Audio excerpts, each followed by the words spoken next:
कोई व्यक्ति जब इस्तीफ़ा देता तो उसकी कोई मजबूरी होती या कोई परेशानी होती। मैं आपको बता देना चाहता हूँ, जब से मैं राज्य मंत्री के पद पर बना हूँ तब से मैं किसी भी कार्यकर्ता का कोई कार्य नहीं करा पा रहा था, कोई किसानों की बिजली की समस्या को दूर नहीं कर पा रहा था, कोई अधिकारी कर्मचारी मेरी बात को सुनने तैयार नहीं था, सुनने के बाद पूर्ण बात करते नहीं थे।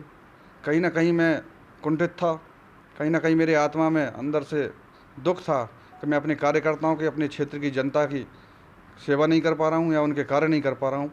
इस कारण कहीं ना कहीं मुझे भारतीय जनता पार्टी से आज इस्तीफ़ा देना पड़ा।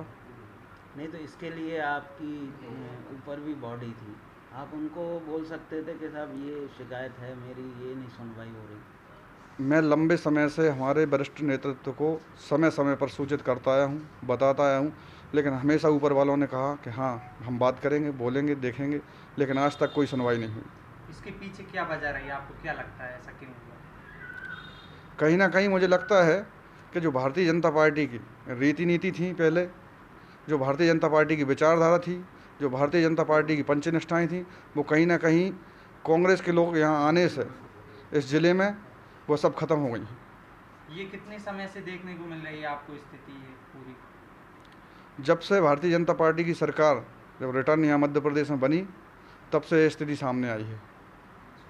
वैसे अशोकनगर जिले में आपके पिताजी ने बीजेपी को सबसे अधिक खड़ा किया था, तो इस बारे में फिर वरिष्ठ नेतृत्व ने कुछ नई चर्चा नहीं की? देखिए, मेरे पूज्य पिताजी ने 1980 में अशोकनगर और गुना ज़िले में भारतीय जनता पार्टी को खड़ा किया, लगातार भारतीय जनता पार्टी के साथ रहे।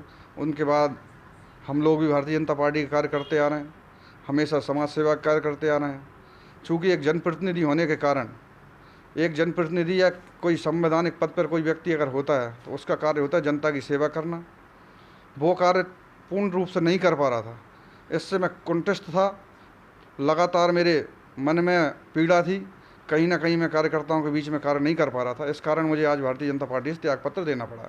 जैसे कि अजय जी, जिला पंचायत में अभी भाजपा का कब्जा है और जिला पंचायत में आपकी 3 सीटें हैं, ठीक है ना जी। तो क्या इसका कुछ परिणाम देखने को मिलेगा चुनाव के बाद?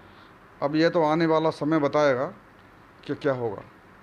आपका वैसे आपके पिताजी का सिंधिया जी से हमेशा विरोध रहा है, तो इसके पीछे उनके आने की वजह तो नहीं रही कि उन्होंने आपको उपेक्षित महसूस करने के लिए मजबूर किया हो पार्टी को, या फिर कोई काम ना होने देते? हो सकता है वो कारण भी हो, मैं बहुत ज़्यादा तो नहीं समझता, लेकिन हो सकता है ये कारण भी हो सकता है। अब आगे आप किस तरह से क्या करेंगे? मैंने अपने पूज्य पिताजी से सीखा है, और जिस क्षेत्र में, जिस लाइन में मैं हूँ, समाज सेवा की में, जन सेवा की में, तो वह कार्य किसी भी पार्टी में जाकर कहीं भी कर सकता हूँ। तो क्या अब ये माना जाए कि आप कांग्रेस ज्वाइन करने जा रहे हैं? हाँ, आने वाली 20 तारीख को मैं अपने पूज्य पिताजी की प्रतिमा का अनावरण का कार्यक्रम है, और उस कार्यक्रम में मैं कांग्रेस पार्टी ज्वाइन करूँगा। आपके साथ कुछ और भी हैं जो बीजेपी से जा रहे हों, शामिल हों? देखिए, सैकड़ों की संख्या में कार्यकर्ता मेरे साथ भारतीय जनता पार्टी छोड़कर कांग्रेस में शामिल होंगे। अभी ये आने वाले समय में आप मंगावली में अपना समय देंगे? बिल्कुल, और मैं अगर कांग्रेस पार्टी ज्वाइन करता हूँ तो मैं पूरे अशोकनगर ज़िले में कांग्रेस पार्टी के लिए काम करूँगा।